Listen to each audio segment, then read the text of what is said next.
Me again. I'm going to fling this little video out there. It has somewhat a little bit about the villages and subscribers. I'm pushing subscribers, and I know a lot of you maybe are just getting sick of hearing about it, but there's a really good reason why all YouTube creators, no matter who you watch here in the villages or anywhere else, subscribing to that channel is so important. It helps the channel for a lot of reasons. I'll give you a couple, three, because I know not everybody understands what YouTube's all about. For me, it's about giving out information, because when Sue and I bought our very first home down here, we bought a way that we have never bought in our life. And this is back kind of when internet was fairly new to us, but who knows how many years it was there before I knew about it. We bought our first house online. Luckily for us, we had a friend that worked for the village's realty office. And by the way, this is being filmed on my GoPro 7, so that's why you see more of the background, because it's got a wider angle on the lens, the way it's set. I could change it, but I just generally don't. He took some pictures for us of a house that I found. I found it by accident. It wasn't even on the village's website yet. He didn't understand how I even found it. To be honest with you, I don't even know how I found it, but I found it. I sent him the link. He brought it up. He went to the office. He found it with that link. Why it wasn't on the village's website to this day, I don't know. But it was for sale. The price was, I knew what the price was. It was a very good price. There's a long story about why it was being sold for the price it was being sold for. But I gave him an all-cash offer, and it was accepted, and I was in. Everything was done over the internet. I never set foot in the house. I never walked around the house or any of that. He done it for me. He sent me a report of, and I trusted him. And that helped me tremendously, having a guy, foot on the ground guy that I trusted to do video for me, and we could kind of see what it was from that angle. Now comes the second angle, buying it on the internet. You're asked to go and put like 20% down in cash. They give you an account so that your bank can forward money into that account. Once that money's in there, then and only then is the offer, which I had a full cash offer, but it's still an offer, goes to the owner. Anything can happen in between there. If it takes your bank 24 hours to transfer money, in that 24-hour period, if there's somebody here that made an offer that they could do here, that offer's probably going to get to the owner before yours, because your offer doesn't go in until they receive that 20% down. Me, luckily, I had somebody at the bank that I also knew, and they forwarded that money to that account like within an hour, if that. Just boom, it was there. And that's the way it really should be at all banks, really. And so my offer got in first, it was accepted, and then we had to do closing. Everything was done over the internet once again.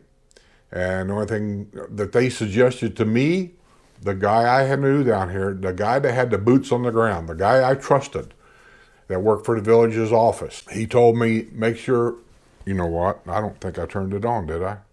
Yeah, I did. I was just thinking I forgot to turn the mic on again, but no, I turned it on. Make sure we have a full thing of ink in our printer, black ink for print. That's okay, which we did. Everything was set up. He told me about what time things would start arriving. Everything was set up. We had a printer set up, had a computer set up, and bingo, here comes the information. And we printed everything off. And they were very good at marking initial here, sign here, both of you sign here, so on and so forth. Copy, emailed it back. And after that, they told me that the next day, overnight, they were going to overnight me a package by FedEx, and they did. I signed, and we initialed all the stuff marked. It was highlighted in I think in yellow. Everything was highlighted. And there were 2 bundles. One was for Sue and I to keep us a copy, and the other was for everything that we had to sign and whatever and send back, and everything was marked. Everything had to go back. Also in that package was a return FedEx overnight mailer that came with it. I didn't have to go to FedEx and do anything. I put all the stuff we signed and whatever in that package. I went in and dropped it off up here at Brownsburg, Indiana, where I lived. There's a big FedEx box up there, probably everywhere. I dropped it in there. It came down here the very next day. My friend emailed me to let me know everything was there. At that point, because I was doing an all cash offer. At that point, I had to make sure that the rest of the money for the house was sent into that account. So that was done. I made sure all that was set up ahead of time. All that was done. At that time, he sent me an email letting me know that all that money was verified and was in the account. Everything went to closing. I got an email like later that afternoon, whenever closing was. I don't know what time closing was. I was still working full time. And Sue was still up there doing her thing. I think at that time we were still in the process of selling our home in Hartford City because we were buying a home in Brownsburg, or maybe not. No, I take that back. No, we had already sold a house in Hartford City. We had a house in Brownsburg. This is after the housing debacle, when everybody lost like 40% in 401k money and all that. You all remember that, right? I didn't want to work till I was 70 years old. And so I was nervous about, if this would have happened during the year I was going to retire, that could have changed everything for me. And I was tired. I just didn't want to deal with UPS anymore. I just didn't. And so I pulled the money out of my 401k that I had there. Now, I understand I had a company pension, I had my Social Security and all this and that. That was all pretty well written in stone. But this was extra play money, so to speak. And so I took that money out, and of the different investments in the 401k that I had, and I decided that I'm going to buy an investment property in the Villages because I knew that real estate property here was pretty solid. I watched the values of homes here on their real estate site, what they were selling for, so on and so forth, during that house debacle. Now, I think the sale of homes slowed down, but the prices didn't. They were pretty solid. And so I decided to put the money down here, not really intending of making money, really. I just wanted to put it in a safe place where I knew that it wouldn't go down in value like it did in the stock market. And I am not a stock genius of any kind. And when the closer you get to retirement, I think, unless you got a lot of money, and I don't, the less likely you are to take a lot of risk. You want it to kind of be solid, You dream for those days where the CD accounts were getting you 9 and 10%, right? Boy, if they were here today, huh? But they're not. So anyway, we came down, we had the house, and I told Sue, I said, at least it's a place, because we always knew he was going to probably retire here, at least for a while. I never said I was going to stay here forever. We knew we'd be here for a while. And who knows how long that while will be. Could be forever. I said, it's not the biggest house in the world, but it's a place to hang my hat after I retire, after we sell everything up there and really make the move down here. We always knew we probably would look for a second home, maybe sell that home to buy a second home or keep that home to rent it out. We didn't know, but I said, at least it's a place to hang our hat. The 1.5 car garage was a deal breaker for me for full time. Can you make it happen? Sure, you can make it happen. You can make anything happen. But I wanted a bigger garage. I wanted at least a two-car garage and a golf cart garage. I did not get the golf cart garage, but I got a 2-car garage with a 4-foot bump out. So it's larger than normal. And that's not unusual here, but it's larger than normal. We can live with it. I've been living with it now for going on 6 years, so it's okay. So I started doing these videos. That's a long story, I know. I started doing these videos to help people out that are concerned about those kinds of things. I was concerned about them. I mean, you go to the bank and 100 and some thousand just goes, where's it going? Well, it goes in that account down there. I don't, it's just numbers on the computer, really. It went from this computer up there to this computer down here, and I just wanted to make sure those numbers showed up, and so they did, and we were okay. So relax when it comes to buying something online. It's scary, I know, for a lot of you. It's not as scary today as I don't think it was, say, 10 years ago. And that's kind of when we bought our first home, was 10 years ago. But it's safe. If you're working through the Village of Realty, that's who I'm talking about. It's safe. Other real estate companies today, they all probably do it. It's all probably safe. Just make sure you know who you're talking to. Make sure you know that the realtor that you're talking to is a real realtor for that company and not some imposter. Just cover your butt. Call the real estate company. Make sure that guy works there. I'm sure he does, but just make sure. That's all I'm saying. There's a lot of realtors here that are very, very, very competent, very, very, very good at what they do, and they're very knowledgeable about the area. So just relax a little bit on that because you're okay. Now, subscribers. I really need people to start subscribing. I found out a few things. I've been in contact with YouTube representatives, and apparently there's been some things going on with YouTube for the last 6 months that I was unaware of. One is YouTube updated some systems that they have that a lot of subscribers were automatically unsubscribed from all of their YouTube channels they were subscribed to for unknown reasons. I don't understand it. I'm not sure they understand it. So you need to resubscribe.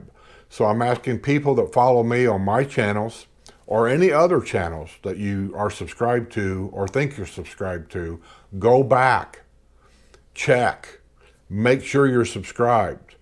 I've gotten a lot of emails in the last few months saying they're not being notified about my Wednesday night live show, or they're not being notified about some of my new videos I'm putting up. And I email them back and I tell them, you're not subscribed.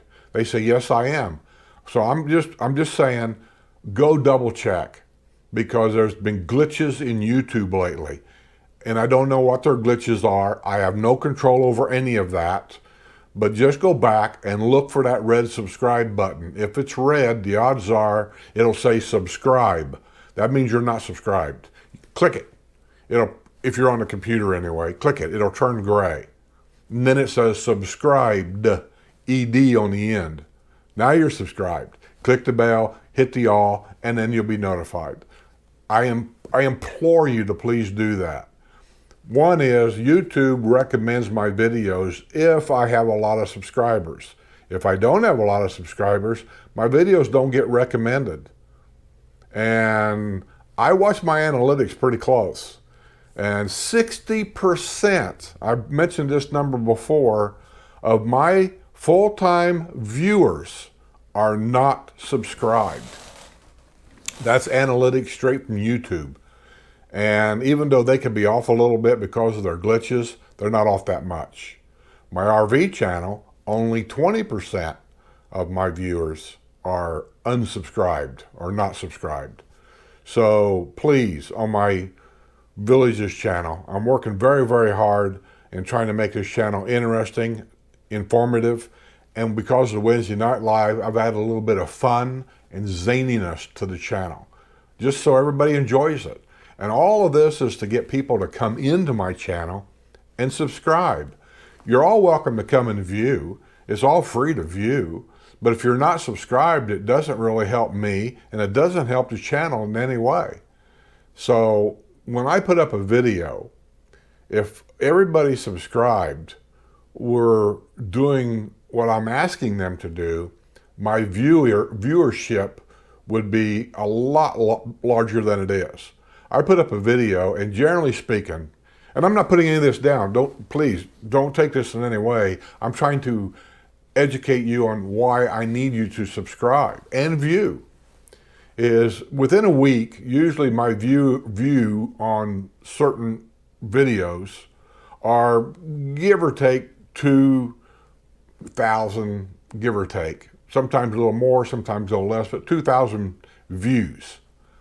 That's not very good, really, in relation to the subscribers that I have. the percentage of views should be much larger than that because of the subscriber base that I do have. I'm not sure why that is, other than the fact that a lot of the people are not being notified about the new videos. And so I keep putting this up saying, you're not subscribed. And when I say you, I'm not talking about everybody, but 60% of you are not. So go and please go check. Make sure you're subscribed, because there's a good chance you're not. And it would help my viewership and my views on my channel a lot. And on any channel that you're subscribed to, go check and make sure you're still subscribed. There's been glitches. So thanks for watching. Thanks for subscribing. See you on the other side.